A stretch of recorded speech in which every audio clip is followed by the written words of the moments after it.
Hi, everyone. Thank you so much for joining us. My name is Mo Brady from the Ensemblist, and we have three incredible guests here to talk about employment and unemployment in the current political climate. So I'd love to go around the screen, starting with Eden, and we'll move clockwise. If you could introduce yourself, tell us your name, your hometown, and a stage role in which you felt most empowered to use your voice. Good one. My name is Eden Espinosa. My hometown is Anaheim, California. And I would say a stage role that I felt most empowered to use my voice would be a tie between Elphaba and Tamara Lempicka, which is yet to be realized on stage. Fantastic. I can't wait to see that. Thank you. I'm Francis Jew, and I was born and raised in San Francisco. I'm just a West Coast boy, but I live in New York now, and I call New York home. And I don't know what this says about me, but I never felt more powerful on stage when I was playing a mass murdering war criminal in Cambodian rock band, which was the show I was in when the shutdown happened. Right. We'll come back to that. So empowered. Good. We'll put a pin in that. Hi, Cody. Maybe not the show for you, but the experience. Hey everybody, I am Cody Renard Richard. I'm originally from Waller, Texas, which is a little town right outside of Houston. And I'm gonna say that I can't really think of an experience where I felt most empowered, but I think that the time I'm living in now is probably the most I've ever felt empowered to use my voice. Maybe because there's no limitations and I have nothing to lose, but I think the time that I'm living in now is probably the most empowered I've ever felt. That's a fascinating idea, that now being the most empowered. Can you unpack that a little bit? Like what about the current moment? And feel free to jump in, Eden and Francis. Do you think? Yeah, I think for me, it's because I've had so much time to talk to myself and to know what kind of work on what I believe in and like what I stand for, and also with the Black Lives Matter movement, and also with COVID shutting us down, there's so much time to think, and there's also so much time to speak up and to listen. And I think that living in the now and engaging in what you're currently thinking helps amplify your thoughts and your ideas, and empowers other people to speak too. Yeah. Do you guys feel similar? Or weighed down by the possibility of thinking so much? I think that I've had like waves of high points and low points, and it's feeling now that I'm like, I've been weeding through a lot, personally, professionally, emotionally, spiritually, finding out what really matters to me, what type of relationships really matter to me, what type of work ethics and work environments really matter to me. And so yeah, I feel like now it's all I'm like reaching the top and feeling like, okay, now it is kind of like a restart, a refresh, and a chance to really check in on a daily basis and practice self-care and self-love, and then in turn give that to others. It's a lot of revelations every day, good and bad, but it's like necessary. The self-care part is huge right now, because Truly, especially if you live alone, you are talking to yourself constantly. So the things that you're saying to yourself matter much more now than they probably did before, because you are that voice, so you have to be saying positive things, and you have to be speaking about things that you're passionate about. If not, then you live in this negative void, in this place of isolation. So like, I think finding your joy daily and practicing that self-care helps. At least it's been helping me. So I'm glad you said that. Yeah. I think that there are I think because we're in this business, we are used to self-examination. We're used to constantly asking ourselves, what do I believe in? And what do I stand for? And if you're old enough, like me, you recognize moments in history where it's not just you or you and your company that are going through those questions at the same time. Right now, it feels like we're in a moment when everyone is being forced, if they're not willing to, confront those questions and really answer whether they want to do work to live up to what we say we are. Yes. And so that's a really exciting moment, but it also feels like a lot of work because there's a lot of unacknowledged bias and pain and privilege and all of that we're having to confront now. Yeah. So on the one hand, I feel buoyed by the fact that everyone is doing it, and at the same time, these issues are so ingrained and so large that it does feel like a great weight. Mm-hmm. Were you gonna say something, Cody? Yeah, I was just gonna say that also there's so much to take on too. So I think that just taking it day by day and only engaging in a little bit at a time helps, because when you look at all the things that we're dealing with and you look at all the things that we've dealt with, that could be so heavy and it could be so daunting. So I think it's important to kind of compartmentalize while we're working through these things in order for us to maintain our sanity during this time too. It's great to think though about what the goals actually are. Yeah, absolutely. And just having a vision for what it could be coming out of this. I think in so many respects, the pandemic, our political situation, theater, I just think that is giving me a lot of hope, because everyone is also trying to imagine what it's going to be. Yeah, thinking about that, kind of what the next step might be and hoping that will be a Biden administration. What are you finding today at this moment in time, mid-August, the week of the Democratic National Convention, is sort of getting you hype about a Biden-Harris administration? I mean, Michelle Obama's speech last night, 1000%. Like, Francis just touched on something incredible. Like, we have not had a sense of hope for a very long time. And our current administration is not giving us hope that we're going to get through this pandemic. It's not giving us hope that we're going to see it tomorrow. It's not giving hope that me as a Black gay man matters in this country. But hearing Michelle Obama show up and show out last night was something that was so hopeful, because she was advocating for Biden and Kamala, and she was advocating for humans and advocating for hope and inclusivity. And I think that was something that a lot of people needed to. I know I needed to hear it. So hopefully that kind of brings us together a little bit. Yeah. I feel like I said last night while I was watching it with my friend, like, I feel that the Obamas were placed in this timeline for a very deliberate, specific reason. And last night I was like, it was specific and deliberate that she did it instead of Barack, because it's, I just feel, I touched on it for a second. I feel like people of color, but specifically Black people, have endured so much and persevered so much and find joy every day.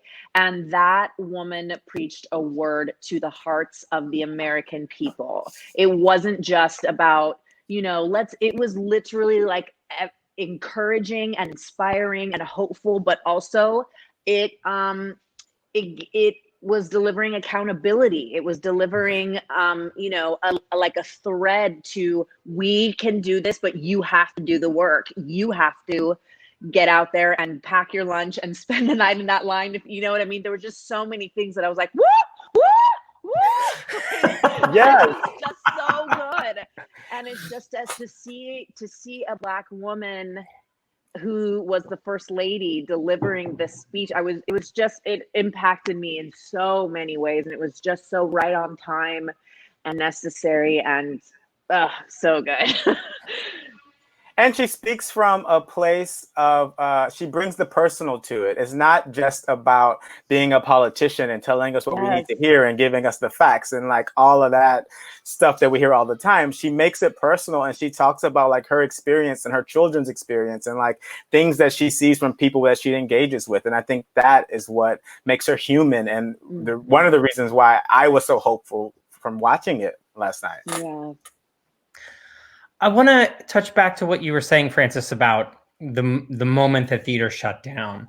And let's start with you and your experience with Cambodian Rock Band, but the others join in. How has COVID affected your employment and therefore unemployment? Oh, well, when it finally dawned on the powers that be that this was a communicable disease and that they had no handle, they had no idea how much it had infiltrated our communities, so that community spread, it only dawned on them that it was becoming a problem. And weeks before the shutdown, there were members of my company who started to question, is this the right thing? Should we be doing this? Because and in our show in particular, there were some of us like myself who were in the house constantly. And it was a pretty intimate house, and we were, spitting on each other and sharing space and props with audience members and, all kinds of stuff. And so there were even members of our company who were like, maybe we should be talking to Equity to find out whether we should shut this down. So our little bubble was having those conversations. We didn't know that the administration of the theater company, the Signature Theater, was also having those conversations. And then suddenly, like, the NFL, the NBA, they all said, we're canceling our seasons. And then Broadway said no. And so everybody at that point shut down. And, people in our business are used to being itinerant, are used to being in work, off work, in work, off work. And it feels quaint now, but I remember us closing the show thinking, of course we're closing the show, but we'll be back, maybe July, and that feels like so long ago now. But what it looks like now for our industry, because it is such an intimate industry that requires human contact, that requires lots and lots of people, both front of house and backstage, being together in a room. It looks like we'll be one of the last industries to reopen. And I think that we're waiting for a vaccine, and then it's going to take time for that vaccine to have been distributed to enough people for the risk to be low enough for us to start gathering again. So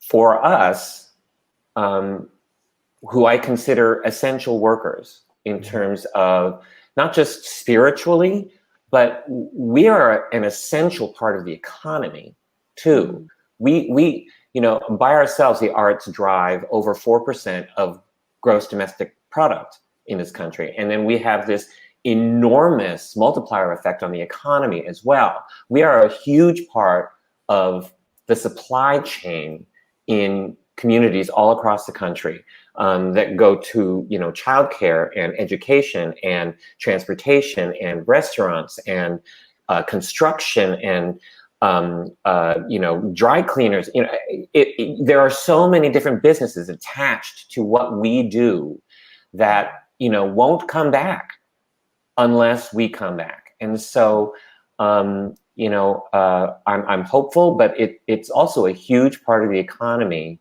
that somehow is going to need help in order to survive, in order to come back. Yeah. Preach. So how has the unemployment experience been for all of you? I mean, we just dropped off from those $600 a week additional payments. How are you each navigating the world of unemployment that we currently live in? Day by day. I know. Exactly. Yeah. I mean, at first, I don't know what your experiences were with getting unemployment, but just getting through and starting a claim took forever. And luckily, like, I did get through and I was able to start claiming. But, I called every day for a month in the morning and stayed on hold forever. And then I finally got through to someone. They had to forward me to someone else. And then I got disconnected. And there was this whole circle of whatever to even just get unemployment. And now that the PUA has not been extended, that was the only way I could pay. We live in New York City. This is not inexpensive city to live in. So that was the only way I was able to pay my rent and then afford the food that I eat and whatever. So now I'm having to really figure out how to make my dollar go much further than I've ever had to think about. Yeah, same. I had the same experience. I finally got through to somebody mid-end of April. Wow. And I'm incorporated, so I apply for very little of the actual unemployment. So I got a tiny bit over what the PUA was. And now that that's done, it's literally having to go through my monthly subscriptions and be like, nope, I don't need any of these things anymore. And really going like, what can I actually spend, and really tighten that budget. And it is a blessing and a curse in the sense that I think that if people are open to the possibility of realizing that we're capable of more than our occupation, it's really forced me to get creative and sit down with my ideas and go, what about all these things that you've wanted to do and you put on the back burner? It's like you've been giving these ideas and inspirations for a reason, and people have been brought into your life for a reason. And we don't have anything to lose right now because there's no, you know what I mean? We're not coming back anytime soon. So that's an exciting side to it where you're like, oh, I'm capable, and maybe my life's purpose is more than just being an actress and a singer, and so that's an interesting road to go down. But it's extremely difficult, and it feels at times humbling, humiliating to be a 42-year-old woman and hopping around and receiving the generosity of my friends. Of like, can I sublet a room? Because I didn't have a permanent place here when I was here for the pandemic. So it's crazy. It's crazy. I was one of the lucky ones. I go on and off of unemployment all the time. I'm just one of those people, and I was able to get in 2 hours. I was able to get somebody on the line, and it all started right on time. With the pandemic unemployment compensation, it was very doable to maintain a certain level of normalcy. Without it, it's the combination of being unemployed and absolutely no prospect of work that is really debilitating. And yet, here in New York, I feel like I'm one of the lucky ones, because even though New York's cap on the highest rate for unemployment compensation is not the highest in the country, it's still a lot better than a lot of other states. I mean, the highest amount of unemployment compensation you can get in Florida is $275 a week. And then there are certain states that don't even have this kind of unemployment insurance. And so this pandemic has been really devastating, and Equity has members in every state in the country. And it is affecting all of us, I think, hitting us all, this industry particularly hard, because we have so few opportunities to save money, first of all, and because unemployment isn't made to designed to answer for something like this. Yeah. One of the plans that Joe Biden has put forward is shifting this idea of unemployment insurance to employment insurance, turning it into a federally funded program across all 50 states, and also scaling up the short-term compensation. So in moments like this, having more of a safety net for people who are out of a job for a small amount of time. How might a program like that affect you, both kind of logistically, but also, Eden, I want to go back to that idea of sort of like who you are in the world beyond your vocation. I mean, I think that there's, I think that there is a concept, and I'm coming to terms with my own hang-ups, unhealthy habits, unhealthy talk around money and being an artist. But I think that there's this narrative that, well, I'm an artist and I live check, and that's part of the thing. And it's not for everybody. And I think that something like that might give us an opportunity to start saving money, to be a little bit more, take more risks, or be like, well, I have to take that job. I don't really love it, but I have to take it because I need the money. Or, I just feel like, yeah, that's what I think about that. I mean, I think it would be great. Yeah, it's contributing to the economy, right? In that way that Francis, you were talking about, that idea that if we have money to pay the dry cleaners, and we have money to pay the restaurants, and we have money to pay the childcare, we are contributing to the economy. But if we don't have money, we can't even do that. And also, if this program is federally funded, these states that don't necessarily have unemployment benefits will also benefit from this. And like Francis said, they're equity members in every state. So this will also help them in the downtime. I see it. Yeah, I see it helping in terms of us, this industry, particular industry, being able to come back more smoothly. Because our employers, theater companies, and even commercial producers might not be able to have the capital or the need to bring everybody that they had back all at once. And so this becomes like a permanent PPP program that doesn't just pay salaries, tops up salaries, it also provides for benefit payments for employees at theater companies, which I think is revolutionary and could really, really help. Anybody who is suddenly part-time wouldn't lose their health insurance necessarily.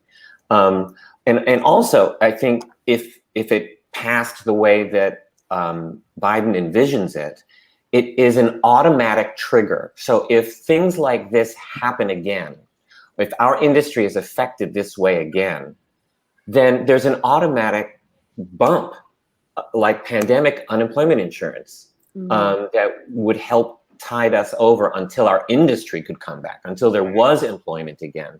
I think that those couple of things are really huge. And also, I'm hopeful that if the federal government takes over what has traditionally been called unemployment insurance, then we'd have a fairer way of determining what our rates are. So they're driven by, if I live in New York City, if I live in San Francisco, my unemployment insurance will be commensurate with what it takes to live in those places. Yep. And maybe it doesn't cost as much to live in, Tuscaloosa. I don't know, but it will actually be based on local economies as opposed to just, the political pressures of different states coming up with numbers. Let's continue to dream big. Biden talks a lot about job creation, but hasn't put forward any specific policies about entertainment or the arts. How do you feel? How do you imagine that job creation could affect our industry as a whole, but also individual artists such as yourself? I mean, going off of what Francis was saying, without the funding, it's really hard to create any new jobs, especially coming out of this. So like, if there's not any immediate pandemic relief that's going to artists and organizations, I don't know how we create new jobs. So I think we have to start with giving these people relief to continue the companies in order to make new companies or even create these positions. So I think we got to start there. So I don't know. I think that Biden's plans on encouraging infrastructure, in using the power of the government to direct things like clean energy investment. Mm-hmm. And, we've seen how recently the federal government can invest money in creating vaccines and in making that research much quicker. So why can't we do that with all kinds of other things in infrastructure? One, that creates consumers, that creates new middle classes, and those people are going to be the ones coming to see the theater.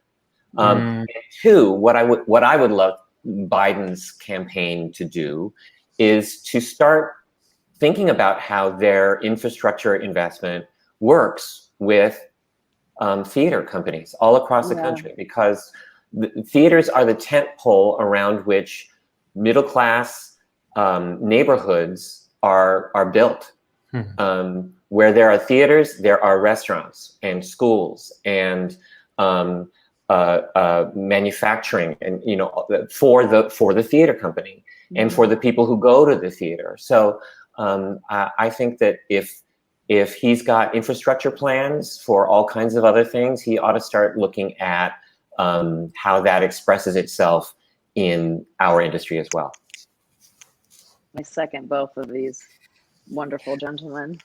Have you guys had a chance to look at the Broadway Community Project? It's a collaboration of Playbill and Situation Interactive and a few other companies. Go ahead and Google it. It's this fantastic matrix visual representation of the Broadway industry and how all of these different jobs are connected. And it does talk about the show and the writers and the actors and the musicians, but it expands beyond that to talk about the dry cleaners and the people who hang the signs on the billboards. It's a great way to sort of visually see the impact of our industry being, yes, performers, but so much bigger than that. Oh, wow. Truly. Yeah, check it out. Now, you're all union members, yes? Yes, and Joe has expressed some really strong support for unions. I'm sure there's lots of reasons why being a union member and having a strong union and collective bargaining is so important for you as artists. But could you detail some of those for us? Cody? Sure. I mean, I'm a part of 2.5 unions, and I say half because I'm joining another to start teaching. I'm a part of the DGA, which is the Directors Guild Association, which employs directors and stage managers in television. And then I'm a part of Actors Equity Association, which we all are a part of, which also employs stage managers and actors for the theater. So being in a union has, helped me on, a slew of things, because, it gives me access to jobs that you don't necessarily have access to without being in the union. It provides at a very base level an equitable environment that we have to expand on, but at the very base level, it provides that. It provides us access to really good healthcare, which is not the case for a lot of Americans who aren't in unions. So like at like the base level, the union has been great for me in those aspects. Yeah, the union. Like, yeah, go ahead. Go ahead. No, you go. I feel like the union has been good for me personally and for individual actors and stage managers, but it's also good for the industry. It regulates business so that it's not just, you know, our dignity and minimum standards are ensured. It also provides a predictable, workable model of business for our employers. And I think that it doesn't just give union members a great voice. It also gives employers a certain amount of freedom within the context of the agreement that they have crafted with the union in order to do their business.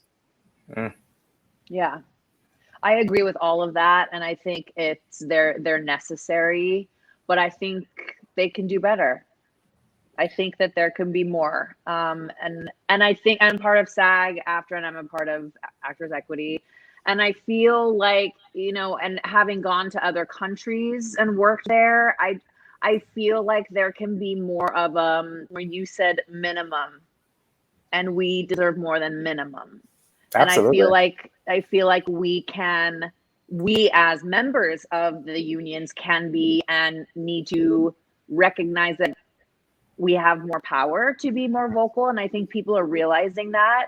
And I myself have realized that we can stand up for ourselves a little more, and we have the power to say we don't like that rule and we feel like that doesn't necessarily advocate for us. So can we do better about a little bit above the minimum? You know, or a lot above the minimum. Or, you know, I'm just like baby steps though, you know. Right now I'd settle for a little bit more, but I feel like it's also difficult because it's you know, it's supposed to be a middle ground between our employers and us, and so we do have to find a middle ground, but I feel like sometimes it's more in favor of the employers than it is. If I'm being totally honest. Yeah. Well, it's like you said, being a 42-year-old woman, and you know, one would think decades into a career that you could have stability or you know, a seat at the table, or that all of that experience and expertise that you have would be valuable in every room that you walk into. And it doesn't always present itself to be that way. Correct. I do want to kind of pivot in my last question, which is about a piece of legislation that Kamala Harris has put forward in the Senate called the Skills Act. This is would make high quality training, education, supportive services more accessible for workers. The idea that you as an unemployed or an underemployed person could receive financial benefit for bettering yourself, learning more about your trade. And this is like skills training, paying costs associated with skill training up to $8,000 a year. I want you sort of to dream big, any and all of you. How would you be better artists and better citizens if you had access to the kind of training put forward by this legislation? Ooh. I mean, I just think it's, you know, I always tell people that I work with as a coach and as a teacher and an educator that like you need to find other interests in life besides performing in order to just enrich your human experience and to test your limits and to see what else you might be interested in. It could turn into a side hustle. It could turn into a second career. It could turn into anything you want it to. But I think that it makes me excited. It makes me, you know, and for the nation of just figuring out, like, I had no idea that this sparked my interest or that I had gifts that facilitated this new thing. And you know, I think that with the internet and social media and everything, we've learned to just sit in what we have instead of you know, what else is there, and seeing what more we could be and what more we could experience and what more we could explore. So I say yes, because it's like other countries have that. Do you know what I mean? Like, and there are certain companies that offer that too. If you want to, you know, I have a lot of friends that perform for Disney in Anaheim, and they have this program where they pay for you to go to school if you want a degree in publications or communications or, you know, all this stuff. And I think it's amazing. And if that could be available to more individuals in this country, I mean, hallelujah. Yeah, I'm excited about it too. I think it's an exciting act to put forth, especially because I feel like I'm not gonna say it levels the playing field for people, but it gives access to people who can't afford to try a new trade at a certain age, or people who can't afford to perfect their skills when they're coming from a low income, middle class house, you know? So I think that this really opens the door to all Americans to be able to try new things and perfect what they're doing. So I think that's amazing. And I mean, there's been time, I'm sure, in all of our careers where we were in between gigs and we were like, I wish I could take this class, but instead I gotta buy my lunch. You know what I mean? Totally. And you know, and that's still a privileged way of thinking because there are people who can't even afford that. So I think that this could be something really incredible. So I'm really excited to hear more about it in the coming months. Yeah. I love what you said, Cody, about leveling the playing field, because the first thing that struck me when I read about the Skills Act was that it wasn't just for like tuition. It was also for things like transportation, childcare, you know, so that it would allow members who are, you know, who are burdened with so many life things that prevent them from fully participating in our industry. And there are people in our industry who don't get the same chances that other people do and are underrepresented and therefore don't get the kind of on-the-job training so that when the one thing does come up, they're ready. And so I think that there are a lot of people of color, women, parents who could take advantage of something like this and actually be on a more level playing field, as Cody put it, once the opportunity finally did come along. And also, you know, unfortunately, money is power, and like the more people have access to financial to finances that can help them advance themselves in their career, they can only get that much better. So so this seems like very positive things on so many levels. Right. It's goes back to the conversation that we've been having for months about equity and, you know, this idea that we have to bring everybody to the same opportunities. And as artists, that's been so much part of our conversation in the last weeks and months. And this kind of legislation just feels like it makes that dream closer to a reality. We're almost out of time, but I wanted to give you each an opportunity to speak to our viewers and give a final plea for the Biden-Harris ticket, perhaps through the lens of as an artist, or through this lens of employment that we've been talking about. But we'll go the reverse circle this time. We'll go Cody and we'll end with Eden. But speak to our fellow artists and theater lovers out there about. Like we mentioned earlier, it's been really hard to find hope and to see a light at the end of the tunnel and to see a future for us in this industry and us as a people. And I believe that Joe Biden and Kamala Harris are our only option right now. They are our only option for hope.